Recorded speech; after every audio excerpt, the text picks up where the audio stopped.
After establishing the standard posterior and anterior superior lateral portals, an accessory anterior portal was created inferiorly on the footprint. Through this portal, a clear cannula was placed through which the guide for the suture anchor was inserted. A 2.6 millimeter knotless fiber tack was inserted into the lesser tuberosity. A fiber link was passed with a scorpion suture passer as a shuttle. The knotless suture mechanism was then passed through the substance of the subscapularis. This established the inferior aspect of the reconstruction.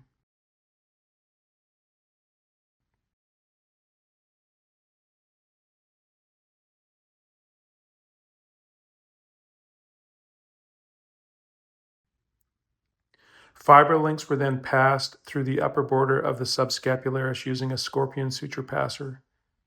These were passed in a cinch lock fashion anterior to the comma tissue.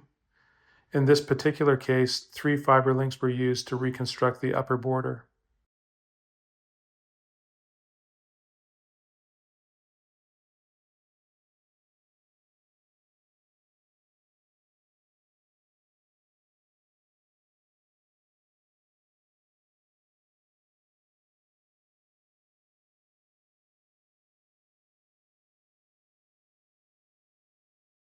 An anterior portal was created for placement of the upper border suture anchor. A clear cannula was inserted into the portal. The upper border of the reconstruction was reduced and then fixed with a 5.5 millimeter biocomposite bioswivel lock. The subscapularis was reduced nicely into the lesser tuberosity, and the fiber link suture tails were cut.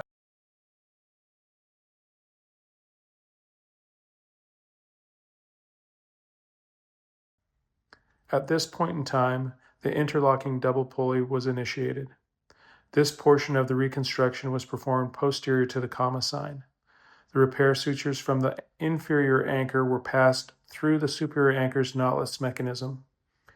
This securely fixed the tear from inferior to superior. The superior repair suture was then passed through the inferior knotless mechanism in a similar fashion and fixed securely. Upon completion, there was excellent tissue indentation and compression of the subscapularis.